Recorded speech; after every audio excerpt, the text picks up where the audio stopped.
मी गजानन रंगराव वायकुळे. मला 1 जुलै 2023 पासून म्हणजे याच मॅनेजमेंटनं सिनियर आहे म्हणून आधी संमती विचारली की मग आपण मुख्याध्यापक होणार का, कारण तुम्हीच सिनियर आहात. आणि तसं पत्र दिल्याच्यानंतर मी संमती दिली. संमती दिल्याच्यानंतर मग त्यांनी मला ऑर्डर दिली आणि 1 जुलै 23 पासून आजपर्यंत मुख्याध्यापक पदावर मी कार्यरत आहे. परंतु मध्येच 22 जुलै 2024ला अचानक मला यांनी पदावनतीची नोटीस दिली आणि बघेल मॅडम यांना मुख्याध्यापक केल्याचं सांगितलं आणि त्यांना चार्ज देण्यात यावा असं त्यांनी पत्र दिलं. मी लगेच शाळा प्राधिकरणाकडे गेलो आणि नंतर मला एक 8-10-15 दिवसामध्ये यांनी जे मला नोटीस दिली होती त्याला स्टे मिळाला. कोर्टात केस चालू आहे. म्हणजे ट्रिब्युनलनं मला सांगितलं की तुम्ही निकाल लागेपर्यंत तुम्हीच मुख्याध्यापक राहणार. त्यानंतर मी आल्याच्यानंतर मी जेव्हा 9 ऑगस्टला मला स्टे मिळाला, 10 तारखेला मी जॉईन झालो.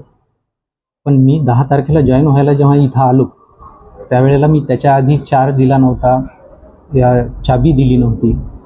पण मी आल्याच्यानंतर मला दिसलं की खोली उघडलेली आहे, कुलूप फोडलेलं आहे आणि बघेल मॅडम इथं मुख्याध्यापकाच्या खुर्चीवर बसलेल्या आहेत 10 तारखेला, म्हणजे स्टे मिळाल्याच्या नंतरही.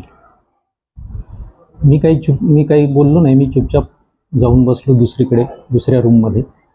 त्याच्यानंतर जवळपास 5-6 दिवस मला चाबीही मिळाली नाही आणि काही प्रतिक्रिया मिळाली नाही. त्यामुळे मी माझं काम करत होतो. त्यानंतर 5-6 दिवसानंतर मग अध्यक्षांनी पत्र दिलं की आपण आपल्या कामाला सुरुवात करावी. त्याच्यानंतर आता इथं मुख्याध्यापकाच्या पाट्या लावलेल्या बघेल मॅडम यांच्या मुख्याध्यापक म्हणून पाट्या लावलेल्या होत्या, त्याही काढलेल्या नव्हत्या. त्याच्यामुळे मी काही इकडे आलोच नाही या रूममध्ये. मी माझ्या तिकडे 12 नंबरमध्ये बसत होतो. मग ते यांचे मॅनेजमेंटचा जे कर्मचारी आहेत बनचेरे म्हणून, ते मला सांगायला आले की तुम्ही तिकडे बसा. मी म्हटलं तिथं पाट्या मॅडमच्या लावलेल्या आहेत मुख्याध्यापक म्हणून, मी कसा काय बसणार तिथं. त्यामुळे मी काही इथं आलो नाही. मला चाबी त्यांनी दिलेली नव्हती.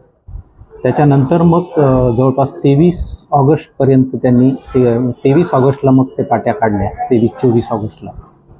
आणि 26 तारखेला मग मी इथं आलो. इथं आल्याच्यानंतर मला दिसलं की कॅमेरा इथला काढलेला होता. त्याच्यानंतर काही फाईल माझ्या गायब होत्या. मग मी यांना पत्र दिलं, अध्यक्षांनाही पत्र दिलं आणि बघेल मॅडमलाही पत्र दिलं की तुम्ही माझ्या माघारी कुलूप फोडलं आणि ही रूम ताब्यात घेतली तर माझ्या फाईल दिसत नाही आहेत, कॅमेरा नाही आहे. ज्या वस्तू गेल्या त्या वस्तू मला परत करण्यात याव्यात, अन्यथा मला कायदेशीर कारवाई करावी लागेल. परंतु 2 दिवस त्यांनी त्याच्यावर कोणतीही प्रतिक्रिया दिली नाही. त्याच्यानंतर मला नाईलाजास्तव पोलीस स्टेशनला रिपोर्ट द्यावा लागला की अशा माझ्या वस्तू गेलेल्या आहेत, कारण कुलूप फोडून यांनी ही रूम ताब्यात घेतली.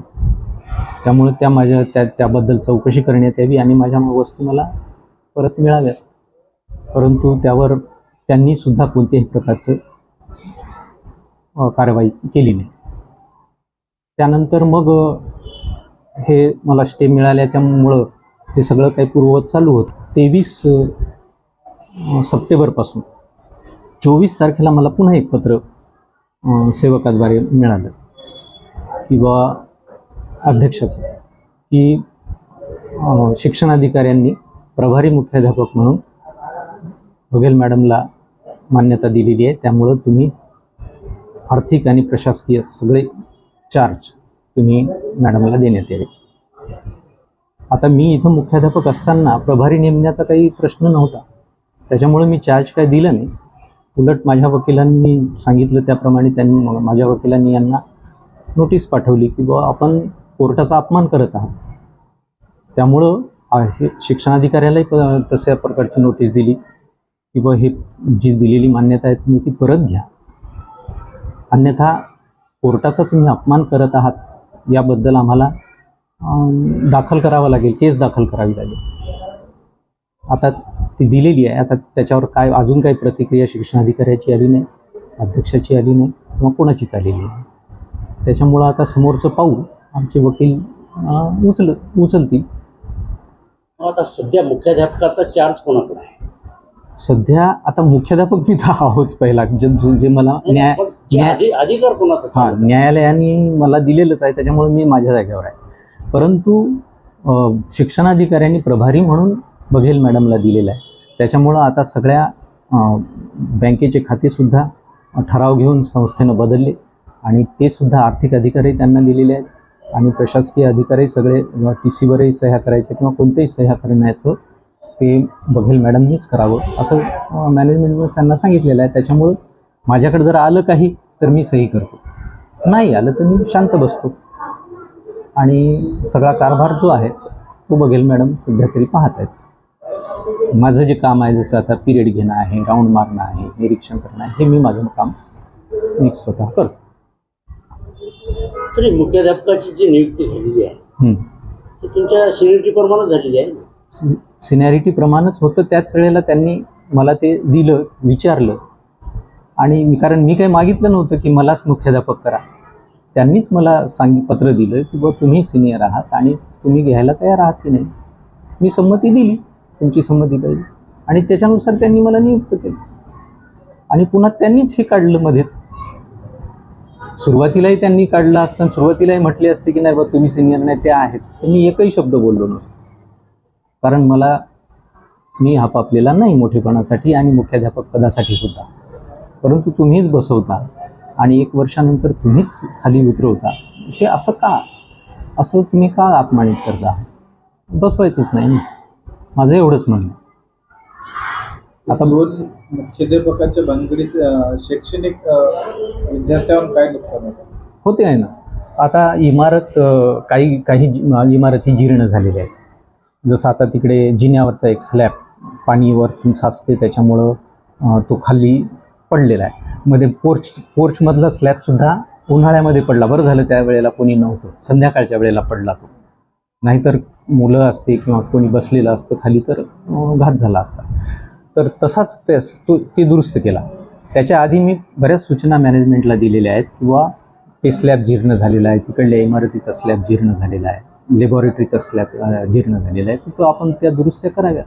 परंतु त्याच्याकडे मॅनेजमेंट म्हणजे 2 वर्ष झाली हो करू पाहू असंच उत्तर देते आहे.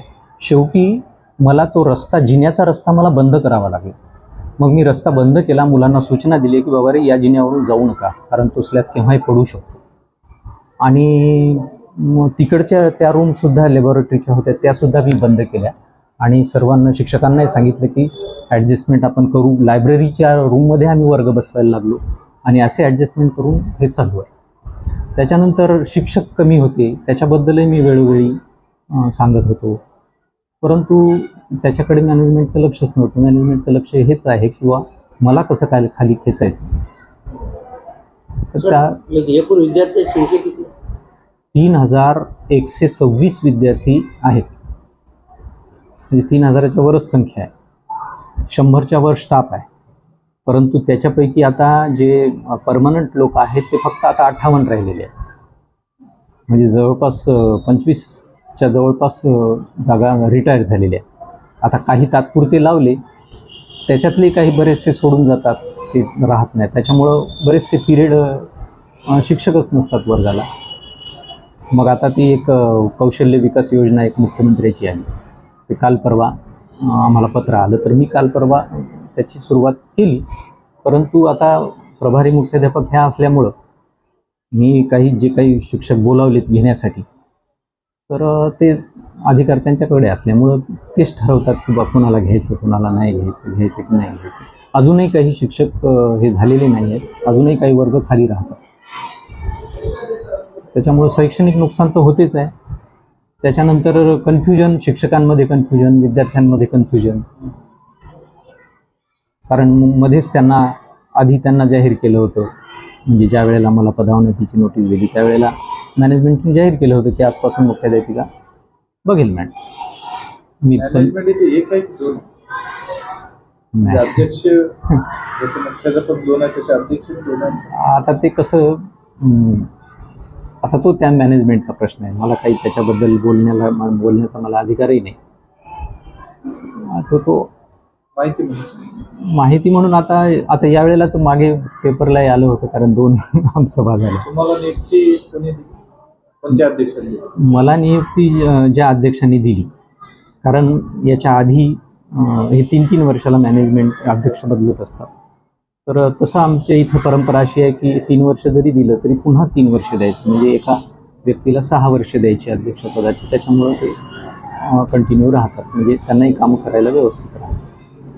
तर मागच्या वेळेस सरनाईक, दिवाकरराव सरनाईक यांना अध्यक्षपद दिलं होतं, परंतु त्यांचं काय माहीत काय प्रॉब्लेम झाले. त्यांनी 7-8 महिन्यानं काहीतरी राजीनामा दिला. मग तो राजीनामा दिल्याच्या नंतर मग पुन्हा यांनी राजेश कोटलवार यांना अध्यक्ष म्हणून निवडलं. परंतु त्यांना धर्मादाय आयुक्तांनी काही, म्हणजे ती धर्मादाय आयुक्ताच्या कोर्टातली केस आहे, त्याचा चेंज रिपोर्ट काही आलेला नव्हता मागच्या याच्यापर्यंत.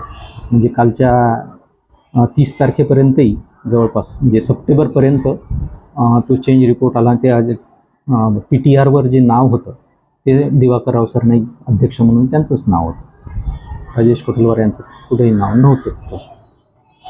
आणि त्याचा आधार घेऊन कदाचित त्यांनी ते आमसभा घेतली असेल. दोघांनी मिळून, यांनी नोटीस दिली, त्यांनी नोटीस दिली. त्यावेळेला मी तर बाहेरगावीच होतो म्हणून मला काही माहिती नाही काय झालं. सर, आपल्या इथं वसतिगृह आहे. हां, वसतिगृहामध्ये किती विद्यार्थी आहेत? वसतिगृहामध्ये 100 विद्यार्थी आहे, 101. 101. पूर्ण बाहेरगावचेच आहे? हो ना, आता अर्थातच वसतिगृह बाहेरगावच्या विद्यार्थ्यांसाठीच आहे, ग्रामीण भागातल्या विशेषतः. आता या ठिकाणी 2-2 मुख्याध्यापक असल्यामुळे त्या वसतिगृहामध्ये पाहण्याचं काम कोण करतं? आता मी तर असल्याच्या नंतर मी जातोच, परंतु आता सध्या जी अवस्था आहे प्रभार यांच्याकडे असल्यामुळं माझ्या आदेशालाही काही अर्थ राहिलेला नाही आहे आणि कोणी त्याला हेही देत नाही. त्यांच्याच शब्दाला किंमत आहे, माझ्या शब्दालाही किंमत राहिली नाही सध्या शिक्षणाधिकाऱ्याने पत्र दिल्यामुळं. त्यामुळं पण मी सांगायचा प्रयत्न करतो, मागच्या वेळेस केला तरी मी सांगत राहतो की बाबा, कारण आता रात्रीला जो चौकीदार असतो तो चौकीदार येत नाही आहे, मुलं बेवारस राहतात. अधीक्षकांना मी सांगतो बाबा, चौकीदार जरी नसेल तर अधीक्षक म्हणून तुमची जबाबदारी आहे, तर तुम्ही 1 तर 24 तास इथं राहिलं पाहिजे. पण चौकीदार म्हणतो मी काय करू, मी किती वेळ राहणार आहे, ते चौकीदार नाही, त्याला मी काय करू. मी अध्यक्षाला सांगितलं, अध्यक्ष लक्ष देत नाही, त्याला मी काय करू. अशी सगळी अवस्था. आता विद्यार्थी येतात माझ्याकडे तर मी त्यांना माझ्या पाण्याची व्यवस्था बरोबर नाही आहे, तर मग मला जेव्हा समजलं तर लगेच मी त्यांना आपल्या बॅरल लावून दिल्या. तर 4 बॅरल मी सकाळी बोलवतो, 4 बॅरल संध्याकाळी. म्हटलं बाबा, त्यांना सध्या कमी पिण्याचं पाणी तरी चांगलं मिळालं पाहिजे, म्हणून बॅरलचं पाणी त्यांना प्यायला मी पाठवतो. आता बाकी जेवण चांगलं आहे आमच्या इथं, जेवणाचं काही हे नाही. परंतु राहण्याच्या बाबतीत, म्हणजे संध्याकाळच्या लहान लहान मुलं असतात, त्यांना भीती वाटते, तर चौकीदार असला पाहिजे. अध्यक्षांनाही तसं सुचवलं, परंतु बाहेरगावच्या मुलांच्या कसं आहे, रात्री बेरात्रीला त्यांचं काही झालं, हां, त्यांचं पाहणारं कोण नाही. तर तरी कधी मला फोन केला तर मी रात्रीला येतो बऱ्याच वेळेला. माझं नाव रीता देवेंद्र सिंग बघेल आहे. राजपत्रानुसार मी इथे HM झालेली आहे. मी सिनियर मोस्ट आहे. त्यामुळे मला EO मॅडमनी परमिशन दिली आहे, मला तशी मान्यता दिली आहे 2 महिन्याची, आणि मी या पदावर आहे. 2 महिने प्रभारी मुख्याध्यापक म्हणून मान्यता आहे मला सध्या.